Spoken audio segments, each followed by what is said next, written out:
तो डूम्सडे के बाद सीक्रेट वॉर्स की फिल्मिंग ऑलमोस्ट शुरू होने वाली है एंड तुम्हें बता दूं कि डूम्सडे की कास्ट अनाउंसमेंट के लिए किया गया था चेयर टीजर, लेकिन सीक्रेट वॉर्स की कास्ट अनाउंसमेंट के लिए उससे भी तगड़ा इवेंट, उससे भी बड़ा इवेंट किया जाएगा। और भाई एवेंजर्स डूम्सडे की लीक्स रुकने का नाम ही नहीं ले रही हैं। सारी चीजें तुम्हें डिटेल में बताता हूँ एक एक करके, लेकिन आगे बढ़ने से पहले तुमसे एक पर्सनल रिक्वेस्ट कि डूम्सडे आने तक मैंने भी इस चैनल पर 100K सब्स का टारगेट रखा है, जो कि तुम्हारे एक सब्सक्राइब के बिना पॉसिबल नहीं है। So if you are new to the channel do subscribe it, ताकि सारी लेटेस्ट लीक्स और अपडेट सबसे पहले तुम्हें मिलती रहे। सो सीक्रेट वॉर्स की इनिशियल फिल्मिंग अभी जस्ट शुरू ही हुई थी, लेकिन फिलहाल अभी के लिए बस थोड़े टाइम के लिए रुक गई है। रिपोर्टेडली ये सितंबर से एकदम फुल स्पीड में शुरू हो जाएगी फिर से। और तो और इसे लेकर रिपोर्ट्स ये हैं कि डूम्सडे के चेयर रिवील की ही तरह सीक्रेट वॉर्स की भी कास्ट अनाउंसमेंट कुछ उसी तरह से की जाएगी, जिसमें इस बार चेयर्स नहीं होंगी, खटिया होंगी।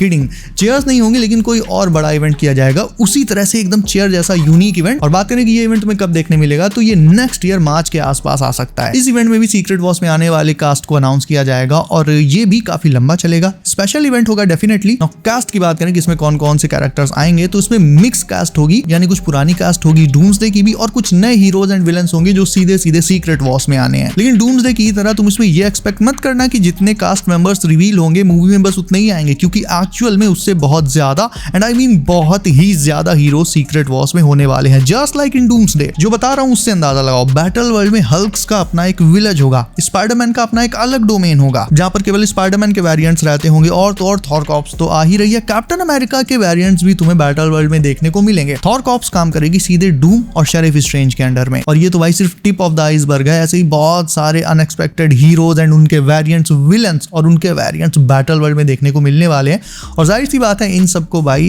कास्ट अनाउंसमेंट रिवील नहीं किया जा सकता, यानी जितनी कास्ट अनाउंसमेंट देखने मिलेगी तुम्हें इस इवेंट में वो तो होगी ही होगी। उसके अलावा और भी बहुत बहुत बहुत सारे इवेंट, डूम्सडे से भी ज्यादा कैरेक्टर्स सीक्रेट वॉर्स में होने वाले हैं। नाउ मून नाइट के बारे में तुम्हें एक अपडेट बता देता हूं। मून नाइट मूवी में आएगा तो, लेकिन वो एकदम एंड में आएगा, और वो एज मून नाइट नहीं आएगा बल्कि एज मिस्टर नाइट आएगा। क्योंकि जैसा कि मैंने रिसेंटली तुम्हें बताया था कि मून नाइट और कुछ दूसरे हीरोज के सीन्स रीशूट्स में ऐड किए गए हैं डूम्सडे में। मून नाइट के बारे में थोड़ी और बात आगे करेंगे, लेकिन अभी तुम्हें बता देता हूं सबसे तगड़ी और गूज बम्स वाली अपडेट। डूम्सडे में सिविल वॉर पार्ट 2 होने जा रहा है। याद करो भी रिसेंटली मैंने तुम्हें बताया था कि डॉक्टर डूम स्टीव को कैद कर लेगा अपने कैसल में, ठीक है। बकी को ये बात पता चल जाएगी और वो वहां स्टीव को छुड़ाने जाएगा, छुड़ा भी लेगा, लेकिन फिर ये लोग पकड़े जाएंगे और वहां पर इनका बैटल होगा सीधे डूम से, यानी स्टीव और बकी वर्सेस डॉक्टर डूम। और ये जो अपडेट मैंने तुम्हें कल बताई थी कि बकी की मेटल आर्म फिर से टूटने वाली है, ये मोस्ट प्रोबब्ली इसी फाइट में होगा। हो सकता है डूम बकी को मार भी दे, क्योंकि इस बैटल में डूम अपने व्हाइट आर्मर में होगा, तो क्या पता वो अपने गॉड एम्पायर डूम वाली फॉर्म में हो, और अगर ऐसा हुआ तो स्टीव तो जैसे तैसे बच जाएगा, लेकिन बकी का बच पाना नामुमकिन। इसके अलावा तुम लोग विजन क्वेस्ट को लेकर काफी कमेंट कर रहे थे, तो उसे लेकर अब तक की सबसे बिगेस्ट और तगड़ी अपडेट बता देता हूं। विजन क्वेस्ट सीधे सीधे सीक्रेट वॉर्स से कनेक्टेड होगी, और तो और सुनने में ये तक आ रहा है कि विजन क्वेस्ट में 838 यूनिवर्स से भी एक कैरेक्टर आएगा, यानी वो यूनिवर्स जो हमें मल्टीवर्स ऑफ मैडनेस में दिखाया गया था। नाउ ये कैरेक्टर कौन होगा इसका तो भी नहीं पता, लेकिन मुझे इसका एक अच्छा खासा आइडिया है, एंड टू बी ऑनेस्ट ये आइडिया थोड़ा क्रेजी भी है। मेरी थ्योरी ये है कि अगर सच में विजन क्वेस्ट में अर्थ 838 से कोई आएगा तो मोस्ट प्रोबब्ली वो वहां की वांडा होगी, क्योंकि सुनने में आया था कि विजन क्वेस्ट में वांडा को टीज तो किया ही जाना है।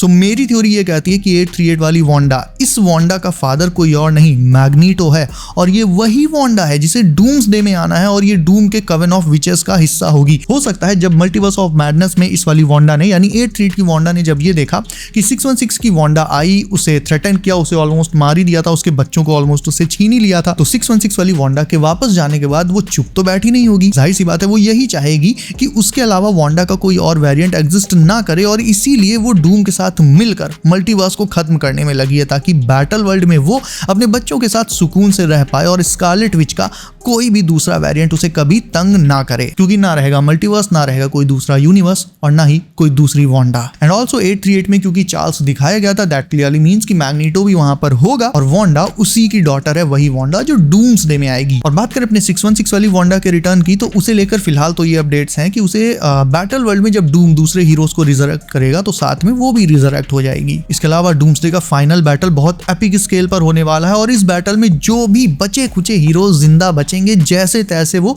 रीड के लाइफ राफ्ट शिप में बैठकर भागेंगे और अपनी जान बचाएंगे। वहां से फिर ये सब जाएंगे बैटल वर्ल्ड में। इन्हें लगेगा कि इन्होंने बैटल वर्ल्ड में घुसपैठ कर दी, लेकिन अल्टीमेटली थॉर कॉर्प्स और स्ट्रेंज इन्हें पकड़ लेंगे। वहां पर फिर से एक बैटल होगा, मतलब समझो थॉर्स की पूरी एक आर्मी इनके ऊपर टूट पड़ेगी और इसी बैटल के दौरान सारे हीरोज अलग अलग हो जाएंगे, बिखर जाएंगे। रीड को तो सीधे कैद कर लिया जाएगा और स्पाइडी, उसका सूट इस बैटल में पूरी तरह से फट जाएगा। लास्ट लाइन बहुत इंपॉर्टेंट है, स्पाइडरमैन का सूट इस बैटल में फट जाएगा। कुछ याद आया? Symbiote suit, secret wars, Spiderman, यानी टॉम का स्पाइडी भी मूवी में है और मोस्ट लाइकली मूवी में उसके फाइट सीन्स ही होंगे, क्योंकि डूम्सडे के रीशूट्स के दौरान सेट पर स्पाइडरमैन के स्टंट डबल को देखा गया था। तो स्टंट डबल वहां बात करने तो गया नहीं होगा, जाहिर सी बात है स्टंट डबल को यूज किया जाता है एक्शन सीक्वेंसेस वगैरह में। तो कहने का मतलब ये है कि डूम्सडे में तो 2 स्पाइडीज होंगे और सीक्रेट वॉर्स में ये नंबर बढ़कर 3 और उससे भी ऊपर चला जाएगा। Also I really don't know कि तुम में से अभी भी कुछ लोग ये क्यों मानकर चल रहे हैं कि मूवी में 2 डॉक्टर डूम है। ब्रो, 2 डॉक्टर डूम नहीं है, केवल एक ही डूम है आरडीजे का, उसके सूट्स अलग अलग हैं बस। मैं पहले भी बता चुका हूं, टोनी की भी आदत थी कि वो बहुत जल्दी जल्दी अपने सूट्स चेंज और अपग्रेड करता रहता था। डूम भी मूवी में मल्टीपल सूट्स पहनेगा, बस इतनी सी बात है। इवन फैंटास्टिक 4 के पोस्ट क्रेडिट सीन में भी उसका इनिशियल सूट अलग था,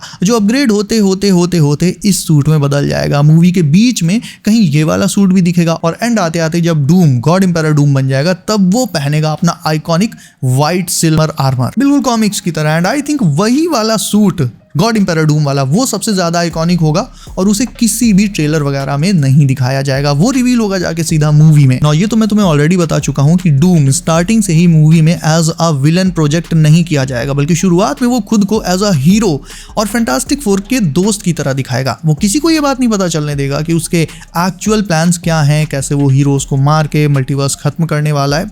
खुद को वो रिवील करेगा मूवी के सेकंड एक्ट में। सेकंड एक्ट में कुछ हीरोज विक्टर के साथ एक्समैन के यूनिवर्स में जाएंगे और एक्समैन यूनिवर्स में विक्टर जो भी लेने गया है, जैसे ही वो उसे मिल जाएगा तुरंत ही वो अपने असली इरादे रिवील कर देगा और सेंटिनल्स को एक्टिवेट करके हीरोज के ऊपर अनलीश कर देगा। और अगेन ये सब कुछ मूवी के सेकंड एक्ट में होगा, यानी ये सेंटिनल्स वाला जो बैटल है ये कोई फाइनल बैटल नहीं है। ये बताने का मेरा मतलब ये है कि जनरली तो क्या होता है कि किसी भी मूवी का जो सेकंड एक्ट होता है वहां पर आते आते मूवी थोड़ी सी धीमी हो जाती है, उसका पेस थोड़ा सा धीमा हो जाता है। लेकिन एवेंजर्स डूम्सडे का एक एक सेकंड, एक एक एक्ट बहुत ही एपिक और इंटेंस होने वाला है। मतलब खुद सोचो यार, फर्स्ट एक्ट में तुम्हें Toby versus Wolverine and Deadpool मिल रहा है, तो भाई सोचो पूरी मूवी में और फाइनल बैटल में क्या मिलेगा। नाउ मून नाइट एंड कुछ और हीरोज पर बात कर लेते हैं, जिसके बारे में मैंने भी कहा था कि आगे बात करेंगे। तो डूम्सडे के जो रीशूट्स हुए हैं उनमें काफी सारे नए हीरोज को भी ऐड किया गया है, इंक्लूडिंग मून नाइट, जो मैंने तुम्हें बताया कि एज मिस्टर नाइट आएगा। उसके अलावा ब्लेड भी होगा, घोस्ट राइडर भी होगा और मेरे ख्याल से ये जो सेटअप है ये सेटअप किया जा रहा है मिडनाइट सन्स का, क्योंकि सीक्रेट वॉर्स के बाद मिडनाइट सन्स मूवी भी आनी है। उसमें Moon Knight, Blade, Ghost Rider ये सारे हीरोज हैं। तो मेरे ख्याल से ये सारे हीरोज जब डूम्सडे के रीशूट्स में आएंगे और फिर सीक्रेट वॉर्स में कंटिन्यू करेंगे तो वहीं पर इनकी एक अलग टीम बन जाएगी, जो कि सीक्रेट वॉर्स के बाद एज मिडनाइट सन्स कंटिन्यू करेंगे। अपडेट्स के अकॉर्डिंग ऑस्कर आइजैक के स्टंट डबल को डूम्सडे के सेट पर देखा गया है। बस यहीं से पूरी बात समझ जाओ। जो लोग इतने दिनों से पूछ रहे थे कि मून नाइट कब आएगा, तो लो भाई डूम्सडे में वो आ गया। तो मेरे दोस्त अब तुम बताओ मुझे कि तुम किस हीरो के लिए सबसे ज्यादा एक्साइटेड हो। इसके अलावा वीडियो को अभी तक लाइक नहीं किया तो उसे भी लाइक करके चैनल कर लो, सब नोटिफिकेशन कॉल पर डालना बिल्कुल मत भूलना, ताकि आने वाली लेटेस्ट लीक्स और अपडेट्स तुमसे कभी भी मिस ना हो। सो बी सेफ गाइस, अपना ख्याल रखिएगा आप। मेरा नाम है Himanshu and as always I will see you in next one.